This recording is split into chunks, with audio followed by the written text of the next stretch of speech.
네, 안녕하세요. 이현석입니다. 이번 시간에는 지난 시간에 좀 다소 설명이 부족했던 것 같아서 원전 관련해서 계속 좀 이야기를 드리려고 하는데요. 그 중에서도 이제 특히 소형 원전이 무엇인지에 대해서 조금 자세하게 말씀드릴까 합니다. 그리고 소형 원전 관련 대장주라고 할 수 있는 한전기술과 두산중공업에 대해서도 다시 한번 좀 살펴보도록 하겠습니다. 일단 뭐 저번 시간에도 말씀드렸지만 이 전력난이 굉장히 심각해요. 이 뭐 유럽 쪽에 바람이 불지 않고 그 다음에 사실 태양광 발전도 뭐 이제 여러 동영상이 막 돌아다니고 있는데 뭐 이 새들이 똥을 싸가지고 태양광 발전 패널이 그냥 하얗게 돼 있고 그 다음에 뭐 흙먼지가 뒤집혀서 흙먼지가 쌓여서 그걸 또 이제 청소도 해줘야 되고 하여튼 신재생 에너지로 전환이 되면서 여러 가지 이제 문제가 굉장히 많이 발생을 하고 있는데요. 그러다 보니까 이게 지금 탈원전했던 기업들이 다시 이제 원전으로 돌아오고 있다. 전기요금이 너무 급등을 해서 이게 도저히 감당이 안 되고 있다. 그렇게 이제 말씀을 드렸습니다. 그리고 이전에 이 한파 같은 경우에도 상당히 좀 심각한 영향을 미쳤는데 미국의 이례적인 한파가 닥치면서 전기요금이 뭐 정말 이제 미쳤죠. 400배가 뭐 짧은 시간에 치솟긴 했지만 정말 이제 말도 안 되게 치솟기도 했습니다. 그래서 이러한 부분을 봤을 때는 정말 이 지금 이 그린플레이션이라고 하죠. 그린플레이션이 정말 심각하다. 그러니까 이전에 이 석유를 우리가 사용을 해서 계속 뭐 에너지 발전도 하고 여러 가지 이제 석유 화학 제품을 사용을 했다라면 이게 이제는 더 이상 탄소 배출 안 돼. 그러면서 친환경으로 바꿔가면서 여기에서 이제 당연히 비용이 증가할 수밖에 없고 물가 상승이 필연적으로 따라오고 있다는 것입니다. 그래서 계속 지금 이 그린플레이션 강조드리고 있는데 원전 역시도 이 그린플레이션의 일종이라고 보셔야 되겠다. 그렇게 좀 말씀을 드리겠고요. 현재 이제 우리나라 정부도 당연히 탈원전 기조를 바꾸고 있습니다. 다행이죠, 그렇죠? 만약에 이제 탈원전을 계속 밀고 나갔다라고 하면은 우리나라 전기요금도 이 북유럽 국가들과 똑같이 굉장히 크게 올랐을 텐데 지금은 다행히도 이 원전 비중 목표치를 상향을 시키면서 원전 관련된 부분을 오히려 더 이렇게 좀 강화를 시키고자 노력을 하고 있습니다. 그래서 우리나라 전기요금 굉장히 안정적인데 계속 좀 이 원전을 잘 해서요 우리나라가 전기요금 안정적인 그런 이제 추세를 유지를 했으면 좋겠습니다. 근데 이제 뭐 반면에 이 다른 유럽 국가들이나 세계적인 국가들은 사실 원전을 그렇게 좋게 보지 않았단 말이에요. 후쿠시마 원전도 그렇고 원전을 좋게 보지 않다가 현재 이제 원전이 필요하다. 원전에 투자해야 된다. 갑자기 이제 급격하게 바꿨죠. 그리고 이제 유럽 같은 경우에도 원전을 신재생 에너지로 그렇게 이제 분류해달라고 계속 이제 요구를 하고 있다 보니까 이러한 부분을 우리가 주목을 해야 될 필요가 있겠다. 말씀드리겠습니다. 그래서 뭐 이전에 이 한전기술 당연히 이 1975년 이래로 원자력 발전기 기술 개발을 계속 해왔기 때문에 당연히 좀 핵심 수혜주라고 볼 수 있고요. 뭐 이제 여러 경쟁 우위 요소에서 그때 당시 이제 설명이 좀 미흡했던 부분이 바로 이제 이 부분이었죠.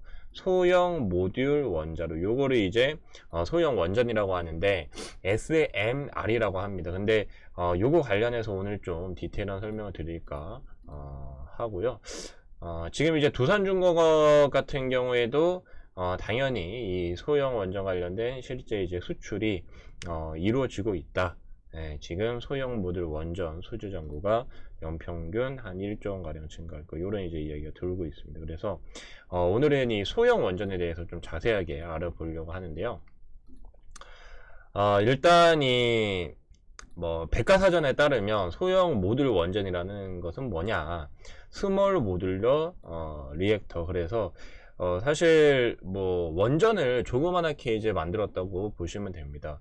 그러니까 원래 이제 대형 원전 같은 경우에는 전력 생산이 훨씬 이제 많이 되는데 대형 원전 대비 10에서 20분의 1 이하의 크기, 그렇지만 발전 용량은 고효율을 자랑을 한다. 그러니까 굉장히 이 소형화 시키면서도 오히려 고효율을 낼 수 있는 굉장히 차세대 신재생 에너지의 끝판왕이라고 좀 볼 수 있는데요. 안정성이 굉장히 또 높고요. 초기 투자비가 적고, 그러니까 안정성도 높은데 비용이 별로 안 든다는 거예요. 그리고 뭐예요? 건설 기간도 짧고 자금 회수가 또 빠르다. 그래서 이제 차세대 원전이라고 이제 부르는데, 현재 이제 이 세상을 바꿀 10대 혁신 기술 안에 이 소형 원전이 들어가 있습니다. 굉장히 이제 전 세계적으로 많이 부각이 됐었고, 그리고 이제 한 가지 더 좀 굉장히 좀 긍정적인 부분, 가장 큰 장점은 이게 또 수소 경제랑 이렇게 이어져요. 수소 경제 핵심이라고 하는데, 왜 그러냐면은 이게 수전의 작업에 또 활용이 될 수 있다고 합니다. 그래서 지금 전 세계가 이 탄소 중립으로 가고 있는데 여기에서 무조건 이 소형 원전이 필요할 수밖에 없다.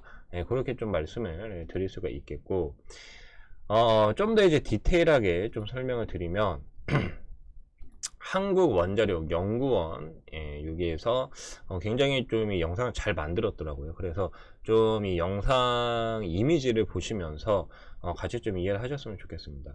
그러니까 기존의 원전이 이렇게 크다라고 하면은 소형 원전은 요만큼 굉장히 이제 작은 미니 원전이라고 그렇게 이제 볼 수가 있는데, 당연히 작으면 발전 용량이나 그런 게 굉장히 좀 줄어들겠죠. 근데 이게 이제 앞에서 이 그림에서도 보셨겠지만 우리가 생각했던 것보다 더 작습니다. 그러니까 뭐 야 원전이 얼마나 큰데 그거 뭐 줄인다고 얼마나 뭐 줄여지겠어 하지만 보시면 이렇게 작아요. 그러니까 뭐 한 아파트 한 10층도 안 되는 높이입니다. 그러니까 정말 소형이에요. 그러니까 단순히 그냥 소형 원전이라고 하면은 이게 뭐 원전보다 조금 작은 정도의 그런 느낌이지만 그게 아니라 정말 이제 초소형이다. 근데 굉장히 고효율이다. 그렇게 이제 보시면 되겠고요. 일반 대형 원전이 이렇게 이제 정말 뭐 이 건설 기간도 오래 걸리고, 사실 이 기술이 한 50년도 더 된 굉장히 좀 오래된 기술인 반면에 소형 원전 같은 경우에는 그냥 딱 이 그림만 봐도 굉장히 뭔가 이 기술이 정말 첨단 기술이 들어가고, 여러 이제 뭐 보면은 이게 진짜 21세기 혁신 기술답다 그런 생각이 좀 드는데, 대형 원전보다 앞에서 이제 보시면 딱 이제 와 이거 뭐야 사람 키랑 요렇게 뭐 비슷하게 되고 아파트 한 10층 높이 그렇게 이제 볼 수 있는데, 이 발전 용량을 보시면 한 10분의 1 정도밖에 차이가 안 나요. 그러니까 굉장히 작아지고 편리해졌는데 발전 용량이 뭐 100분의 1 수준 뭐 그 이하로 크게 떨어지지 않는다. 10분의 1 가량이다. 그러니까 굉장히 고효율이라는 점을 알 수 있고, 그 다음에 이제 그 소형 원전에서 가장 중요한 특징 중 하나는 바로 이제 안전입니다. 안전. 소형 원전은 안전하다인데, 지금 이 소형 원전 하면은 빌 게이츠가 또 많이 이제 검색이 돼요. 마이크로소프트 창업자죠. 근데 이 테라파워라는 이 회사를 설립을 해서 차세대 소형 원자로 개발을 거의 다 이제 했고, 요거를 사실 이제 중국과 협업을 해서 좀 중국이 이 석탄 발전 굉장히 심각하지 않습니까? 그래서 그쪽으로 어떻게 좀 사업을 해보려고 했는데 그게 미중 무역 전쟁 때문에 좀 차질이 많이 벌어졌죠. 근데 요거랑 이제 거의 동일선상에서 한국원자력연구원이 이전에 중소형 원자력 스마트를 개발했다. 요건 또 이제 뒤에서 말씀을 드릴 건데, 지금 이 유스케일 파워 요게 이제 두산중공업이랑 그 이제 수주계약을 체결하고 지분 수합까지 한 회사죠. 이게 이제 소형 모듈 원전 방식입니다. 그러니까 지금 전 세계가 이 소형 원전을 굉장히 개발이 지속적으로 해왔고 계속 이제 탐내고 있어요. 근데 이 방식은 여러 개의 원자로를 수영장처럼 생긴 물탱크에 넣어 냉각시키는 형태다. 그리고 이 물탱크에 물이 모두 증발하는데 1개월이 걸리기 때문에 흔히 말해 이제 2011년도 후쿠시마 원전 폭발 사고로 인해서 뭐 이제 정전이 발생했고 원전의 냉각 장치 가동이 중지되면서 굉장히 심각한 문제를 발생했는데, 이 소형 원전은 이게 1개월이라는 기간 동안 멀쩡하다는 거예요. 그러니까 그만큼 안전하다는 거죠. 이전에 오래된 노후된 기술로 이렇게 만들어진 후쿠시마 원전 같은 경우에는 잠깐 이제 이 냉각 장치 가동이 중지가 되면 큰일이 납니다. 하지만 소형 원전은 뭐예요? 1개월 동안 아무 문제가 없다. 냉각수 공급이 끊겨도. 그러니까 굉장히 안전하다는 거죠. 그래서 전에도 이제 한번 설명을 드린 것 같은데, 이 소형 원전 같은 경우에는 폭발 사고가 거의 없다라고 보시면 됩니다. 그러니까 1개월 동안 뭐 어떻게든 처리만 하면 돼요. 그리고 굉장히 원전 자체도 작기 때문에 뭐 그냥 뭐 처리하는데도 큰 문제가 없겠죠. 그러니까 소형 원전 자체가 현재 이 후쿠시마 원전 관련해 가지고 막 좀 악재다 뭐다 그런 이슈도 있었지만 그런 거랑은 전혀 이제 별개의 문제로 그렇게 보시면 됩니다. 뭐 만약에 이제 1개월 이상 뭐 처리하는 시간이 걸리면 당연히 소형 원전도 폭발을 할 수가 있지만, 중요한 것은 소형 원전 같은 경우에는 한 곳에만 뭐 크게 이렇게 설치를 하는 게 아니라 여러 곳에 나눠 설치를 하죠. 그러니까 상대적으로 만약에 폭발을 한다라고 해도 훨씬 안정적이다. 그렇게 좀 볼 수 있겠고, 요거를 이제 피동 안전계통이라고 그렇게 이제 부르더라고요. 전원이 끊겨도 작동한다. 그러니까 기존의 원자력 발전은 전원이 끊기거나 뭐 대지진이 일어나거나 충격이 가해지면은 그냥 바로 이제 정말 이제 비상사태가 벌어지는 반면에, 소형 원전은 피동 안전계통이 확실하기 때문에 전원이 끊겨도 계속 돌아간다. 그러니까 전력난화 문제가 사실 없죠. 그렇죠? 그래서 소형 원전에 우리가 집중을 해야 되고요. 여기 이제 보시게 되면은 마찬가지로 이제 이 한국원자력연구원 이 동영상 이미지 자료인데요. 기존의 이 대형 원전 같은 경우 보시면 굉장히 복잡해 보이죠. 그렇죠? 뭐 그림이 좀 그래서 그렇게 보이실 수도 있지만, 이게 일단 배관이 이렇게 많이 연결되어 있습니다. 배관. 그렇다 보니 이 만약에 배관이 이렇게 꼬여 있는데 문제가 생겨요. 그러면 여러분 어떻게 되겠습니까? 이게 배관에 문제가 돼. 이 배관을 교체해 줘야 돼요. 근데 이 배관을 교체하는 것도 쉽지가 않겠죠. 여기 뭐 조그만한 배관들도 이렇게 많고. 근데 지금 이제 21세기 최첨단 기술 만들어진 소형 원전 같은 경우에는 배관이 없어요. 따로 이렇게. 그러니까 이 여러 가지 문제를 21세기 기술로 다 없애버린 겁니다. 그리고 지금 보시게 되면 이게 외부에 뭐 가압기, 뭐 펌프, 뭐 증기 발생기 이런 게 다 외부에 이렇게 연결이 되어 있는데, 이게 지금 이 안에 다 내장이 되어 있는 거예요. 그러니까 옛날에 우리가 뭐 스마트폰이나 노트북이라든지 굉장히 거대했다라고 하면은, 이게 이제 이 손 안으로 이렇게 싹 들어온 그런 이제 개념이죠. 그리고 배관 파손에 우려가 없다. 왜냐면 이거 연결시키는 게 다 이제 내장에 되어 있다 보니까 배관 자체가 없어요. 뭐 물론 여기 안에서 문제가 생기면 어떡하냐 그렇게 이제 말씀하신다면 뭐 문제 제기를 하면 끝도 없지만, 훨씬 안정적인 구조를 가지고 있습니다. 그래서 소형 원전이 대세가 될 수밖에 없다. 그리고 이제 가장 큰 장점은, 뭐 이거는 소형 원전에만 해당되는 것은 아니지만 원전 자체가 여러분 탄소 배출이 0이죠. 그러니까 지금 이제 글로벌 각국이 탄소 배출을 크게 줄인다, 탄소 배출 제로 정책을 펼치고 있는데요. 탄소 배출을 아예 하지 않는다. 뭐 물론 현재 이제 전기차처럼 전기차도 전기 에너지로 가니까 탄소 배출이 아예 이루어지지 않지만, 문제는 전기 배터리 만들 때도 탄소 배출이 발생하고 탄소 배출 나오지 않냐. 근데 이제 그거는 살짝 이제 이 번외로 하고, 이 에너지 생산 과정에서 탄소 배출이 아예 없다는 거죠. 그렇죠? 그렇게 치면은 이제 그 위 업스트림이나 여러 가지 이제 문제를 다 개선을 해야 되는데, 그것도 이제 개선을 하고 있습니다. 물론 뭐 우라늄을 그 광산에서 추출하는 과정, 그런 데서 물론 이제 탄소 배출이 이루어질 수밖에 없겠죠. 하지만 기존의 다른 에너지 대비해서 에너지 생산하는 과정 내에서 탄소 배출이 제로에 가깝다. 그렇게 보시면 되겠고요.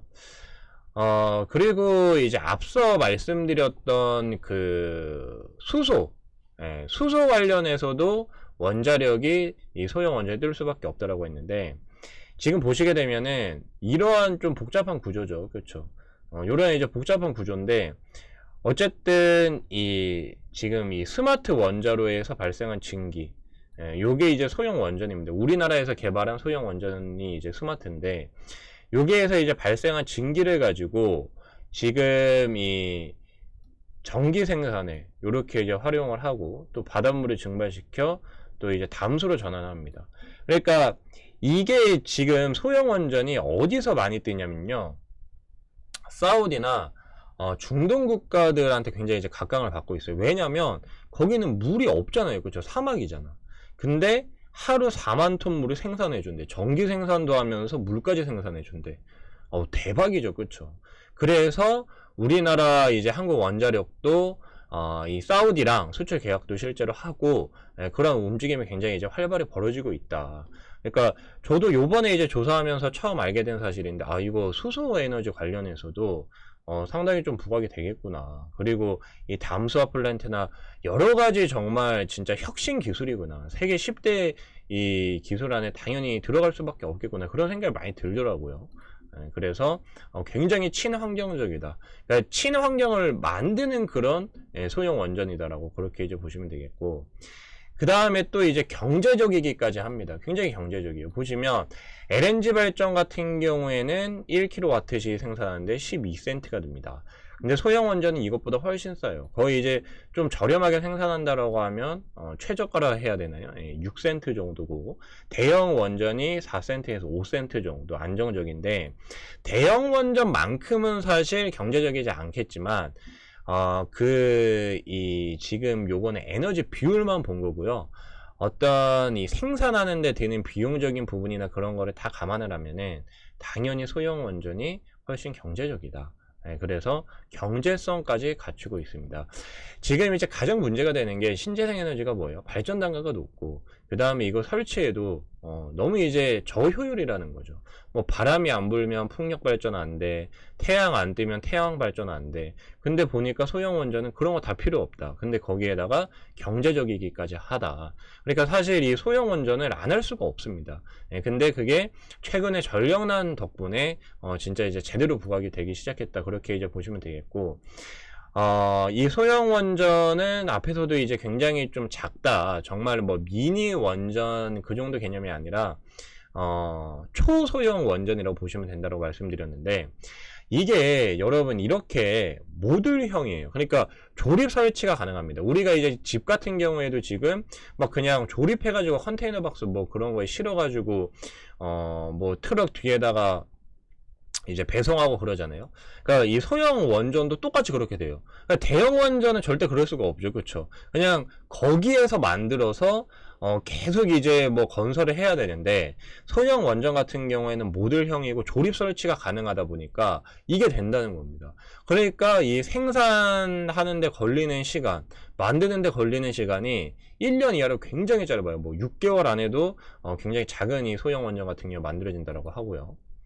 근데 이러한 소형 원전, 우리나라 기업, 앞서 이제 말씀드린 한전기술과 두산중공업을 왜 주목하셔야 되냐면, 바로 이 소형 원전이 우리나라가 세계 최고의 기술력을 가지고 있기 때문입니다. 이미 지금 우리나라는 스마트라는 소형 원전이 2012년도에 개발을 했고요.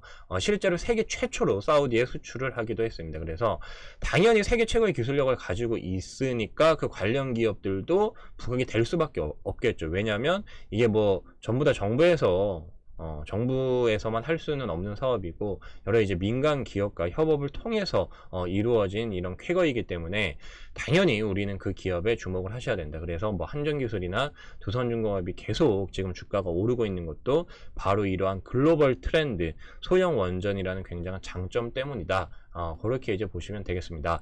그래서 오늘의 결론은 에너지, 신재생 에너지 넘버원은 바로 다름 아닌 원전이다. 이렇게 좀 정리를 할 수 있겠습니다. 네, 그래서 오늘은 이 소형 원전에 대해서 좀 자세하게 그렇게 알아봤고요. 소형 원전 정말 혁신적인 기술이고, 그 관련 세계적인 기업들이 정말 다행히도 우리나라에 있기 때문에 여기에 주목해 보시면 좋을 것 같습니다. 이제 10월이 거의 다 지나가고 있는데요. 10월에 뭐 이제 폭락이 온다. 여러 가지 이제 이 폭락론자들의 그런 좀 강력한 그런 뭐 근거가 없지는 않았어요. 사실 근거가 없지는 않았지만 10월 폭락으로 10월은 늘 안 좋았다 했는데, 미국 증시가 사상 최고치를 계속 이제 돌파를 하고, 뭐 주요 이제 뭐 아시아 국가나 여러 이제 좀 신흥국 국가는 좀 좋지 않았지만, 뭐 사우디아라비아나 그다음에 러시아 관련 좀 에너지 관련국들의 또 주가는 굉장히 또 좋았죠. 그 나라 증시는 또 굉장히 좋았기 때문에 10월의 위기는 요렇게 좀 이제 지나가는 것 같아요. 근데 우리가 10월을 이제 떠나보내면서 이 마지막 거래일을 좀 주목을 하셔야 될 것 같습니다. 그래서 왜 이 10월 마지막 거래일을 주목을 해야 하는지 그 이유에 대해서 좀 말씀을 드릴 텐데, 요번 이제 이 금요일이죠. 10월 마지막 거래일이 10월 29일 금요일입니다. 근데 이날 저녁에 굉장히 중요한 발표가 있어요. 바로 이제 미국 근원 개인 소비 지출 물가 지수란 요 이제 경제 지표 발표가 있는데, 현재 뭐 이제 보시다시피 굉장히 많이 올라와 있습니다. 지금 뭐 보시면은 거의 이제 역대 최고치 21세기 들어서는 지금 이제 최고치를 요렇게 이제 보여주고 있어요. 지금 보시게 되면은 3.5 부근에서 내려오질 않고 계속 요 위에 머물고 있는데, 이게 2000년도 이후에 이 고점을 돌파를 한 지 이미 꽤 됐고요. 요게 쉽게 이제 떨어지지 않고 있습니다. 근데 2004년도부터 본격적으로 그때 또 금리 인상을 했었죠. 그러면서 결국 이제 리먼 사태도 뭐 발생을 하고 했는데, 지금 이 수준이 과연 금리 인상을 안 하고 배길 수 있는, 버틸 수 있는 수준인가? 이제 요게 조금은 내려와야 되는데, 만약에 이제 이번 주 금요일에도 이게 내려오지 않을 경우에는 연준에서 조기 금리 인상을 할 가능성이 매우 크다. 그러면은 시장에서는 지금 파월이 지금 당장 금리 인상은 없다라고 최근에 이제 연설을 또 했었죠. 근데 조기 금리 인상을 할 수도 있다. 그렇게 만약에 바꾼다라고 하면, 스탠스를 바꾸면은 시장이 굉장히 크게 하락을 할 수도 있습니다. 그래서 10월이 문제가 아니라 11월이 문제가 또 될지도 모르는데, 이 미국 근원 개인 소비 지출 물가 지수를 우리가 코어 PC라고 합니다. 근데 이 코어 PC가 왜 중요하냐면, 연준이 이 어떤 물가의 척도를 주로 이제 볼 때 이 코어 PC를 통해서 본다는 점이 굉장히 중요해요. 그래서 이 핵심 물가 지표인 이 코어 PC가 여전히 높게 나온다라고 하면은 연준도 이거를 계속 방치를 할 수가 없을 겁니다. 그래서 지금 이 코어 PC가 만약에 여기에서 3% 중반대를 또 다시 이제 기록을 한다라고 하면은, 사실은 뭐 이 계속 이제 이 제넛 미국 재무장관도 말하고 있고, 파월 의장도 그동안에 이제 물가 계속 일시적이라고 했지만, 이게 진짜 장기화 될 수밖에 없을 것이고, 이미 그게 이제 현실이 됐다는 거를 이 코어 PC 지표가 방증을 해주는 것이기 때문에 이 지표가 굉장히 중요할 것 같습니다. 그래서 10월은 이렇게 무사히 넘어가지만 또 11월에 고비가 한 차례 있을 수도 있다. 그 점을 좀 말씀드리고 싶었고요.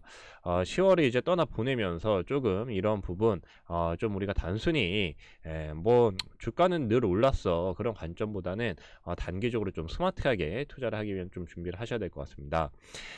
그리고 이제 그뿐만 아니라 파월 의장이 최근에 이제 또 인플레이션 일시적인 전망에서 좀 장기화될 전망이라고 그렇게 이제 말을 했는데요. 여기에서 이제 가장 핵심 포인트가 뭐냐면, 기대 인플레를 주시한다라고 했어요. 기대 인플레.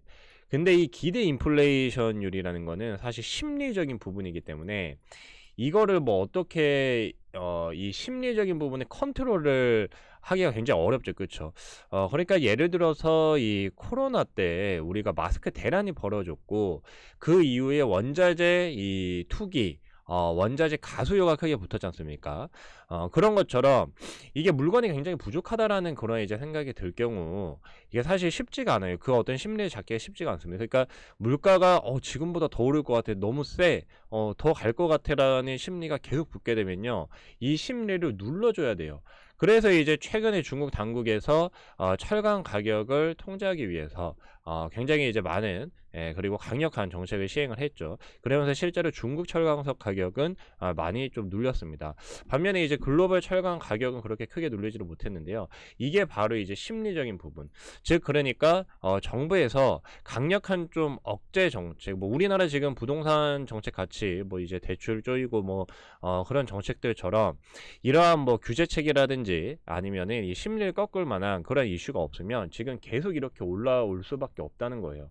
근데 이 문제는 뭐냐면, 지금 이제 10월 달 들어서 이 기대 인플레이션율이 요렇게 이제 나와 있는데, 이게 뭐 어떤 지표고 그거는 정확하게는 말씀드리지 않겠습니다. 그 부분이 뭐 나는 투자에 대해서 좀 진작에 배우고 싶다.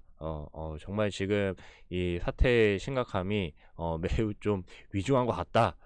지금 굉장히 중요한 타이밍인 것 같다라고 이제 생각이 드시는 분들은 아래 링크를 통해서 들어오시고요. 뭐 그거 이제 개인 선택이니까, 주가가 이제 떨어지고 나서 소잃고 이제 외양간 고쳐봤자 사실 답이 없죠, 그렇죠? 그래서 이런 부분 항상 뭐 해칭이나 여러 이제 지금 사실 글로벌 증시 모두 뭐 마우스 클릭 한 번이면 다 투자를 할 수 있고, 워낙 이제 편리한 시대가 됐다 보니까 금리 상승에도 뭐 일부 베팅을 해서 해칭도 하실 수 있고 여러 가지 다양한 방법이 있습니다. 그래서 뭐 증시가 떨어진다라고 해서 우리가 수익을 못 내는 것이냐, 그건 절대 아니고요. 뭐 뒤에서 뭐 한 가지 또 잠깐 이제 소개를 드리겠지만, 현재의 기대 인플레이션율이 거의 이제 21세기 들어서 지금 거의 이제 사상 최고치를 돌파할 것 같아요. 아마 제가 이렇게 말씀드리고 있는 와중에도 뚫었을지도 모르겠는데, 지금 10월 달 들어서 10월 중순 들어서요. 지금 여기 이렇게 보시게 되면 이 고점을 지금 뚫었단 말이에요. 이 고점을 뚫고 올라갔는데, 뚫고 올라가고 나서 중량은 내려오질 않습니다. 계속 이게 꾸준히 올라가고 있어요. 그러니까 하루하루마다 기대 인플레이션율이 계속 이제 상승을 하고 있다. 그래서 이전에 2004년도에 보시게 되면 이때 이제 사실 가장 높았어요, 기대 인플레이션율이. 근데 그 전부터 사실 2%를 넘을 때부터 2004년도에 금리 인상 본격적으로 했죠. 그러면은 사실상 지금 이미 금리 인상 타이밍이 지났어요, 그런 식으로 보면은. 근데 뭐 물론 이제 고용이 최근에 좀 부진하게 나왔고 아직까지 뭐 구인난이 펼쳐지고 있어서 그 부분에 있어서는 좀 더 이제 우리가 봐야겠지만, 문제는 이미 이 21세기 들어서 사상 최고치의 기대 인플레이션율을 보여주고 있다. 지금 요때가 2.74인가 그랬거든요. 근데 지금 거의 2.7에 육박을 했어요. 그러니까 뭐 하루 이틀 뒤면은 이게 이제 고점을 돌파할 것으로 이제 그렇게 보인다는 거죠. 그래서 이런 부분으로 봤을 때는요, 여러분들이 지금 이 기대 인플레이션율을 그냥 만만하게 보시면 안 됩니다. 그러니까 지금 뭐 이거 공급 병목 현상 때문에 그냥 기대 인플레이션율이 잠깐 이렇게 치솟는 것 뿐이야라고 보신다라고 하면은, 이게 생각보다 쉽지 않을 것이다. 증시를 정확하게 판단하는데 분명히 지장이 있을 것이다. 왜냐하면 기대 인플레이션율은 심리적인 부분이 굉장히 크다. 그러니까 실제로 인플레이션이 강하게 발생하지 않아도, 실제로 이제 마스크 대란이 일어났을 때 코로나 초기 때처럼 마스크 공급 물량이 충분하다고 말을 해줘도 지금 당장 마스크를 구하기 힘들다라는 그런 인식이 계속 이제 지속되면은 마스크 가격이 계속 치솟는 그런 것처럼, 항상 주식에서는 오버슈팅이 나오고요. 이 심리적인 부분이 굉장히 큰 영향을 미치죠. 그래서 시장의 광기는 예측할 수 없다. 아이션타인도 그런 이제 말을 했는데요. 지금 이제 이런 상황을 봤을 때는 굉장히 지금 좀 살짝 긴장은 된다. 저 역시도 증시가 워낙 이제 강하게 가고 있다 보니까 이거 진짜 이제 뭐 경기도 최근에 이제 발표된 미국 뭐 소비자 신뢰 지수도 좀 이제 높게 나왔고, 경기 회복적인 부분은 확실히 맞는 것 같은데, 이게 공급 병목 현상 때문에 조금 이제 딜레이 되고 있다. 근데 공급뿐만 아니라 뭐 수요적인 부분도 있고, 하여튼 굉장히 좀 복잡합니다. 복잡한데, 어쨌든 간에 객관적으로 현실을 우리가 봤을 때는 지금 기대 인플레이션율이 거의 이제 사상 최고치에 다다르고 있고, 파월 의장 같은 경우에도 이제 연준에서 이거를 제일 이제 좀 주시를 하고 있다라고 했기 때문에, 이게 오르면 금리 인상을 조기 금리 인상 할 수밖에 없다, 그렇게 좀 말씀을 드리겠고요. 그러면 우리가 어떤 종목에 투자를 해야 되냐, 사실 이제 증시가 만약에 진짜 폭락을 한다라고 하면은 버틸 수 있는 종목이 거의 없을 거예요. 근데 그나마 이제 최근에 좀 증시의 조정세에도 빛을 좀 발하고 있는 종목이 이제 보험주들, 그 중에서도 대표주 삼성화재에 좀 주목해 보시면 좋겠습니다. 뭐 꾸준히 이렇게 올라왔고요. 뭐 실적적인 부분도 상당히 이제 저평가고, 그 다음에 이제 금리가 올라오게 되면 기술주에서 가치주가 부각이 되기 때문에 보험주 위주로 그렇게 보시는 방법밖에 없을 것 같다라고 좀 말씀을 드리겠습니다. 그래서 오늘의 이제 결론은 결국 이제 조기 금리 인상에 가시권에 놓여 있다. 그러니까 다른 이제 투자자분들도 이거를 꼭 놓치지 마시고 10월을 이제 마무리하시면서 11월을 잘 준비하시기 바랍니다.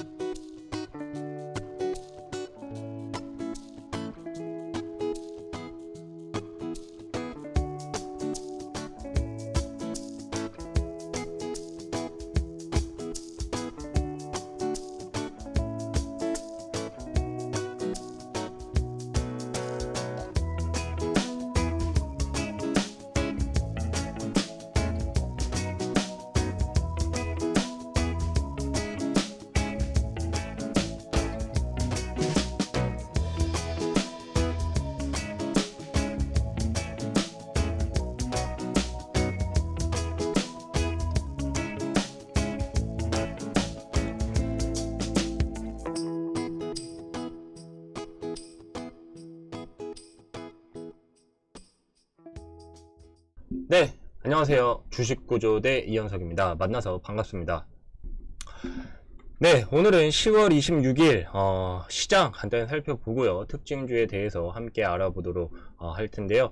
오늘 시장 10월 최대의 폭락장이 올 것이다. 역시나 헛소리였습니다.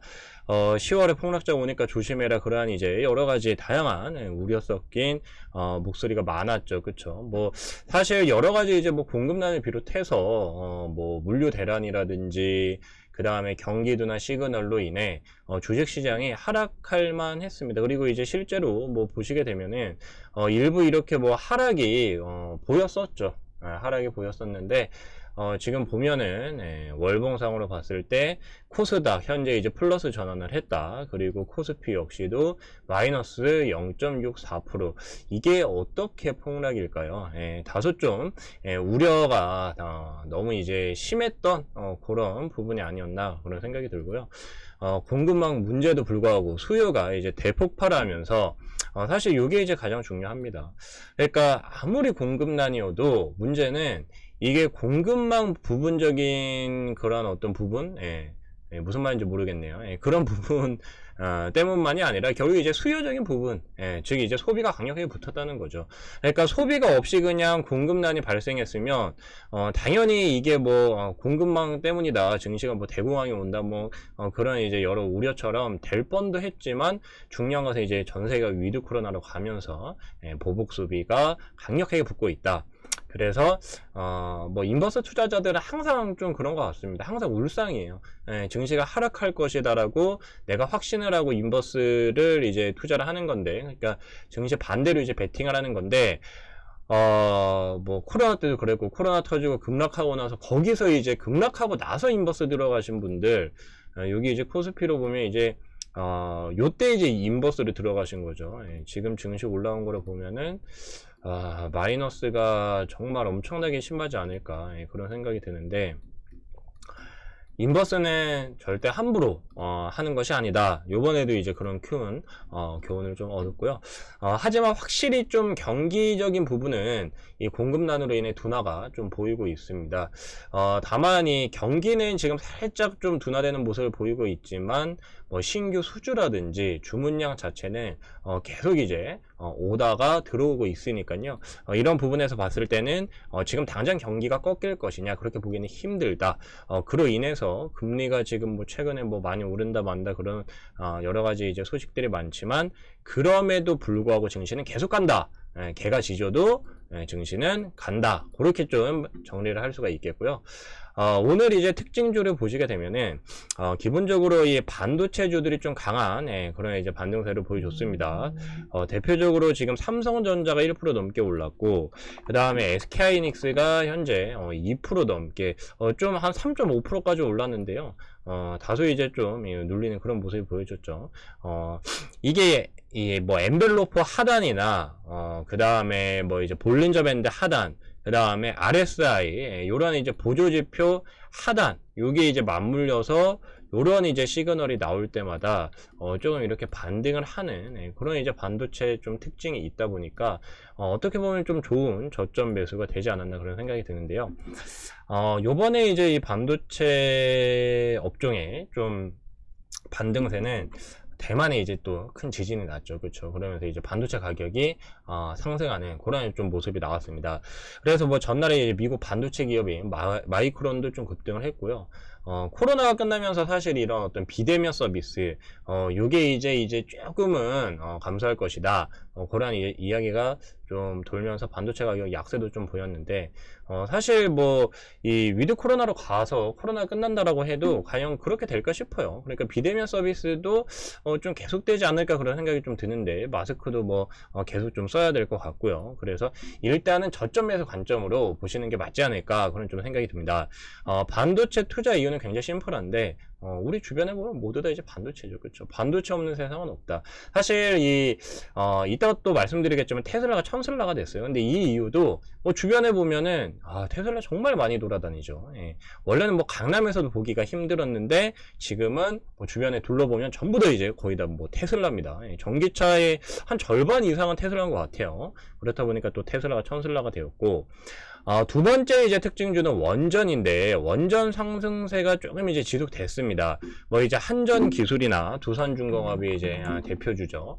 한전기술 뭐 오늘도 뭐 아주 살짝 눌리긴 했지만 상승세를 계속 이어가고 있어요. 월봉상으로 보면 지금 여기 이제 고점을 돌파하고 나서 5만원 뚫고 지금 6만원 바로 뚫고 7만원도 뚫고 굉장히 다이렉트로 엄청난 상승세를 보여주고 있는데, 이러한 흐름이 계속 좀 이어질 것 같습니다. 이러한 흐름이 계속 좀 이어질 것 같으니까 좀 눈여겨보시면 좋을 것 같고요. 두산중공업도 마찬가지의 흐름인데 한전기술보다는 좀 약해요. 그렇죠? 사실 어떻게 보면 한전기술보다 실적적인 부분이나 더 좀 매력적인 부분이 많지만 아무래도 좀 무겁다 보니까 그런 것 같고요. 일단 이러한 흐름으로 봤을 때는 한전기술 현재 이제 신고가를 계속 가고 있다. 와우. 대단하다. 그렇게 좀 말씀드릴 수가 있겠고, 지금 이 원전 관련해가지고 계속 이렇게 부각되는 건 다름이 아니라 소형 원전 때문이죠. 그래서 글로벌 전력난으로 인한 이 우리나라 세계 최고 기술력을 보유한 원전 관련주들이 계속 좀 신고가를 보여주고 있다. 뭐 두산중공업이나 한전기술뿐만 아니라 뭐 오늘 이제 일진파워라든지 그 다음에 뭐 우진 이런 원전 관련주들이 계속 좋은 모습을 보여주고 있어요. 그래서 마찬가지로 또 신고가를 가지 않을까 그런 생각이 들고요. 그 다음에 세 번째 이슈, 테슬라가 천슬라가 되었습니다. 온갖 노이즈에도 불구하고, 소음에도 불구하고, 테슬라가 고점을 시원하게 돌파하면서 10% 넘게 급등을 했는데요. 역시나 뭐 이 반도체랑 비슷합니다. 전고체, 뭐, 여러 가지 이제 이야기가 많이 나오는데, 전기차 시대는 변함이 없다는 거예요. 그렇죠. 신재생 에너지로 전환이 되는 것과 똑같이, 전기차 시대에는 변함이 없다 보니까, 이제 다시 시작이냐? 사람들이 또다시, 테슬라의 투자의 열풍이 불지 않을까 생각이 드는데, 이 최근에 테슬라 리튬 인산철 배터리 관련해가지고, 관련주가 또 한번 급등을 했습니다. 그쵸? 파워넷, 이지, CIS 등등, 요런 이제 기업들이 움직였는데, 오늘 흐름을 보면, 파워넷도 약간 이제 조정을 받았고요. 이지도 오늘 약간 이제 조정을 받았고, CIS 같은 경우에도 또 이제 약간 또 조정을 받았죠. 그쵸? 그러니까, 지금 이제 이 최근에 리튬 인산철 배터리 관련 이슈로 좀 급등했었던 종목들이 약간 이제 조정을 받은 반면에 오늘 부각된 종목군들을 좀 이렇게 보시게 되면은 센트럴 모텍, 그 다음에 아모 그린텍, 티플렉스, 국보디자인, 시그네틱스 요런 이제 종목들이 부각이 됐는데요. 일단 센트럴 모텍부터 이렇게 이제 보시게 되면은 오늘 좀 많이 눌리긴 했습니다. 이전에 사실 이 고점 부근에서 엄청난 매물대가 이렇게 형성이 되어 있겠죠. 4만원 아래 부근에서. 그래서 좀 이제 많이 눌렸는데, 이 센트럴모텍 같은 경우에는 알루미늄, 컨트롤암 이 부품을 테슬라 전차종에 이제 독점 공급을 하고 있어요. 근데 이게 전체 매출 비중에서 뭐 그렇게 큰 비중을 차지하고 있지는 않습니다. 뭐 한 100억 내외 그 정도로 이제 추정이 되고 있다 보니까 사실 뭐 어떤 핵심 소유주라고 볼 수는 있는데요.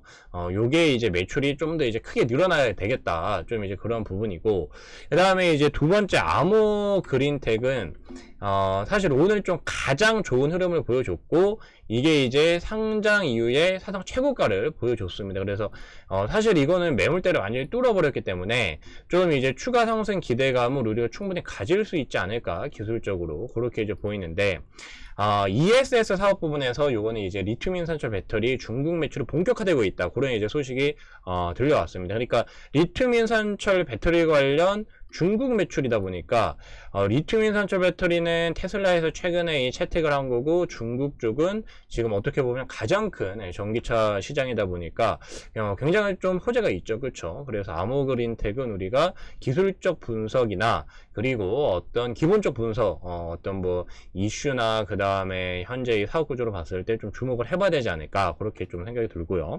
그 다음에 티플렉스 같은 경우에도 오늘 좀 좋은 흐름을 보여줬습니다. 티플렉스도 사상 최고가를 경신을 이제 곧 할 것 같은데, 요거는 이제 니켈 가격 관련해 가지고 니켈 가격이 이제 공급 감소 우려로 인해 7년 만에 최고치 수준을 보여줬다. 근데 얘네가 이제 1차 금속 가공 업체인데 뭐 스테인리스 본강 분야에서 또 시장 점유율 1위를 차지를 하고 있고요. 니켈 가격 상승이 스테인리스 판매 가격 인상 요인이기 때문에 따라서 수요도 뭐 증가할 가능성이 크다. 그러니까 곧 이제 니켈 가격 상승 수혜주라고 볼 수 있겠죠. 그래서 니켈 가격이 현재 어떤 흐름을 보이고 있는지 한번 보시게 되면은 니켈 가격이 7년 만에 사상 최고치인데 뭐 당연히 많이 올랐겠죠. 그렇죠. 요게 이제 이 대신 EX 니켈 선물 ETN인데 여기 보시게 되면 지금 거의 이제 사상 최고가로 이렇게 뚫었습니다. 그렇죠. 그러니까 요거랑 현재 이제 T플렉스는 똑같이 이렇게 가고 있다라고 보시면 돼요. 예, 차트가 굉장히 이제 비슷하죠. 그래서 사실 이런 건 굉장히 좀 쉬운 투자다. 이전에 뭐 고려아연 같은 경우에도 고점을 뚫고 갔는데 이 아연 가격이 급등을 하면서 똑같이 이제 고려 아연도 급등을 하는 그런 이제 모습이 나온 것처럼 원자재 관련 소외 기업들은 그냥 원자재 가격 그 자체만 보셔도 된다. 예, 그렇게 말씀을 드리겠고, 그 다음에 국보 디자인이 오늘 상한가를 갔어요. 근데 테슬라 지분을 보유하고 있다는 그런 이제 소식에 상한가를 갔죠. 근데 얘네 기업이 참 특이한 게 애플, 아마존, 그 다음에 BYD 지분도 보유를 하고 있어요. 예, BYD 지분도 보유를 하고 있습니다. 그리고 좋은 기업들 지분을 다 보유를 하고 있는데 어떻게 저 지분을 다 샀을지. 예, 원래 이제 본업에 신경 썼는데 본업보다는 다른데 이제 투자의 소질이 있는 것 같습니다. 어쨌든 그것만 해도 현재 시총을 충분히 뛰어넘는다라는 그런 이제 분석이 이어지면서 원래는 인테리어 관련된 기업인데요. 인테리어 디자인 회사인데 무차입 경영. 예, 근데 정말 이제 투자를 잘 하는 테슬라 지분 가치가 부각이 되면서 국부 디자인 같은 경우에는 사실 이게 시총도 굉장히 낮고 지금 얘도 이제 기술적 분석상으로는 고점을 아예 뚫었습니다. 예, 오늘 이제 상한가를 갔는데 이렇게 되면 위로 매물대가 없어요. 그래서 국보 디자인도 우리가 아모 그린텍과 마찬가지로 기술적 분석상으로도 매우 좋고 그 다음에 현재 이 지분 보유, 사실 이 지분 보유는 어떤 이 기업의 실질적인 사업과 연결이 안 되는 부분이기 때문에 원래 잘 부각이 안 됩니다. 근데 최근 흐름을 보면은 세로닉스가 엄청 잘 가죠. 그쵸? 세로닉스가 잘 간 이유는 다름이 아니라 이제 그 자회사 LNF 그 주가가 급등을 하면서 LNF 주가 따라서 이제 모회사가 간 거거든요.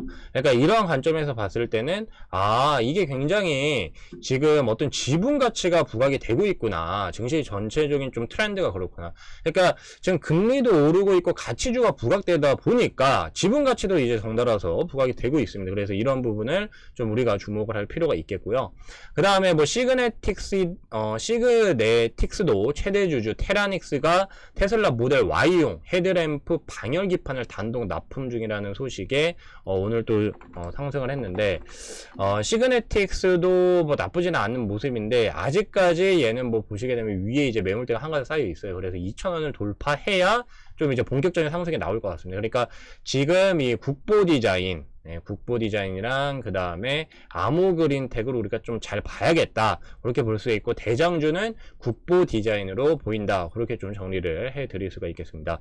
그리고 이제 네 번째, 위드 코로나에도 끝나지 않은 메타버스 관련주들이 오늘도 급등세를 보여줬는데요.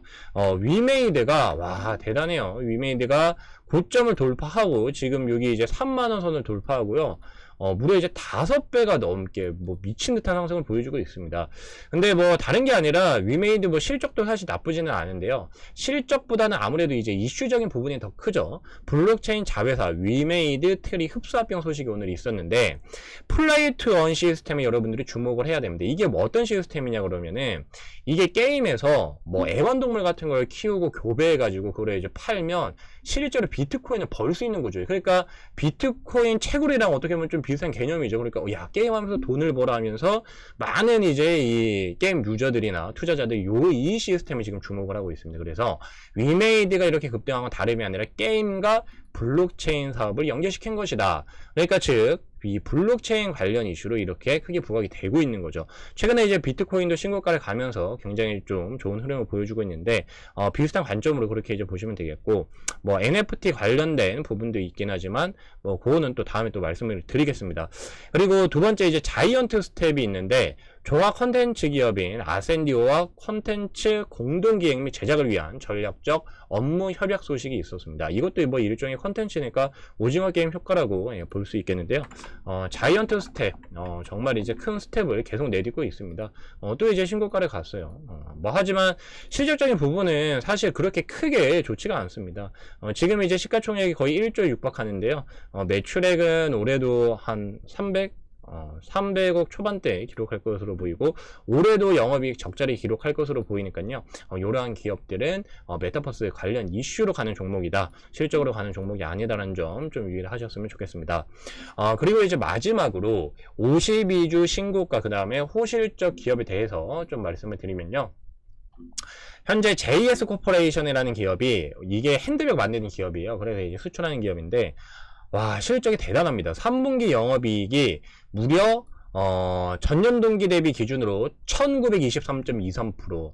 그러니까 거의 이제 20배가 뛰었던 소리예요. 그리고 전월 대비해서도 지금 전분기 대비해서도 129.29%. 그러니까 실적이 정말 말도 안 됩니다. 지금 이 실적적인 부분을 한번 보시게 되면요. 오늘도 이제 거의 20% 가까이 찍고 조금 이제 눌렸는데 요게 이제 3분기 실적이거든요. 근데 지금 전년에 매출액이 한 1,000억 원 정도밖에 안 되는데 매출액이 3배 가까이 늘어났고요. 영업이익이 정말 이제 20배가 늘어났습니다. 실제로 이건 실적에 나온 거니까 뭐 이제 토달 게 없고요. 지금 이제 실적 보시게 되면은 향후 한 5년 6년 동안 뭐 사상 최대의 실적이 이렇게 이제 찍히고 있습니다. 그러니까 이거는 뭐 다름이 아니라 일종의 미국 보복 소비 역량인데 정말 설명하기 힘든 저평가다. 이러한 좀 평이 있으니까 현재 시총이 한 3천억 가량 그 정도 되는데 실적 대비 정말 이제 저평가 구간입니다. 그래서 보복 소비가 계속 이렇게 붙는다라고 하면은 기술적 분석상으로도 지금 이제 매물대를 돌파를 했으니까요. 약간 조정을 받는다라고 하면 26,000원 이하에서는 우리가 굉장히 좀 저렴하게 안전 마진을 확보한 상태로 좀 투자를 해볼 수 있지 않을까 그런 생각이 듭니다. 그리고 이제 두 번째는 포스코인데요. 3분기 영업이익이 784.62%, 전년 동기 대비 거의 이제 8배 가까이 급등을 했고요. 그 다음에 전분기 대비해서도 42.86% 급등을 했습니다. 이 철강 관련해서 피크아웃 논란이 굉장히 큰데요. 그러나 이제 피크아웃 논란에도 불구하고 이렇게 실적이 잘 나오자 이제 향후 전망치도 좀 높게 잡았어요. 향후 전망치도 높게 잡으면서 이거 실적이 그렇게 크게 빠르게 감소하지는 않을 것이다. 사실 뭐 중국 관련 이슈가 굉장히 큰데 중국이 조강 생산량도 좀 줄이고 그러다 보니까 포스코도 만약에 이제 40만 원을 넘어간다라고 하면은 우리가 좀 눈여겨봐야 되지 않을까. 하여튼 철강도 아직 너무 센데 그런 생각이 좀 듭니다. 그리고 이제 오늘의 마지막 종목 펄어비스인데요. 중국 검은사막 모바일 게임 출시 기대감으로 인해서 현재 또 사상 최고가를 연일 경신을 하고 있습니다. 펄어비스는 이전에 도깨비라는 게임으로 메타버스 관련주로도 큰 기대감을 불러일으켰는데 그러한 이슈와 그 다음에 중국 진출 기대감이 합해지면서 실적도 굉장히 크게 개선될 것으로 보이고요. 현재 이제 사전 예약 중인데 중국 인구가 14억 명 이상이다 보니까 아무래도 한 그중 10%가량 한 1억 명 이상은 플레이할 것으로 그렇게 기대가 되고 있습니다. 그래서 오늘은 오늘 시장 10월 26일 시장과 그 다음에 특징주에 대해서 살펴봤고요. 내일 오를 종목이 궁금하다면 아래 링크를 통해서 꼭 입장하시기 바랍니다. 감사합니다.